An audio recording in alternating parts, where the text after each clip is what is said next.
এই যে চাচা আসছেন, আপনি মন খারাপ করে আছেন কেন? আপনার মেয়ে একটা শুভ কাজে যেতেছে, দেশের বাইরে যেতেছে। মেয়েটা কোথায় যেতেছে? কাজে যেতেছে, সেটা বলেন না। আপনার মেয়ে যেতেছে একটা নার্সিং ট্রেনিং কোর্স করার জন্য, মোটা অঙ্কের বেতন।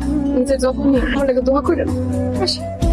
ঠিক আছে স্যার, আমার মায়ের কি অবস্থা? তোমার মা ভালোই হতো স্যার, এমন কিছু করে না স্যার, যাতে আমার জানতে করে যায়। তোমার মার কিডনি ট্রান্সপ্লান্টেশন করতে হয় কিন্তু হাতে খুব একটা নেই। কি বলেন স্যার? এখন কি হবো আমার মায়ের? আমি আর আমার মা ছাড়া তো কেউ নাই। তবে আমার এক মামা আছে, ইন্ডিয়া থাকে। তাহলে তো বাইরে থেকে ডোনার নিতে হবে, কিন্তু খরচ অনেক। কত টাকা লাগবে? 45-50 লক্ষ টাকা। আর 203 নম্বর কিডনি পেশেন্টের অবস্থা খুবই আমার মায়ের কিডনি বদলাই দেবো, 45 থেকে 50 লাখ টাকা লাগবে। তোমার মায়ের দায়িত্ব এখন থেকে আমার। আমি তোমার জন্য কিছু করবো, তুমি আমার লিগে কিছু একটা করবো। বাস আমার লোকজন বাইরে আছে, আমরা তোমার সব করে দিব। কখন কি করতে হইব তুমি কাম শেষ করে ফেরত আনার আগে দেখবে যে তোমার মায়ের অপারেশন হয়ে গেছে। ভাই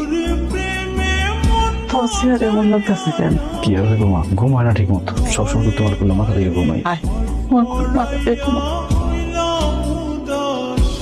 তোমরা যে উদ্দেশ্যে যাইতেছো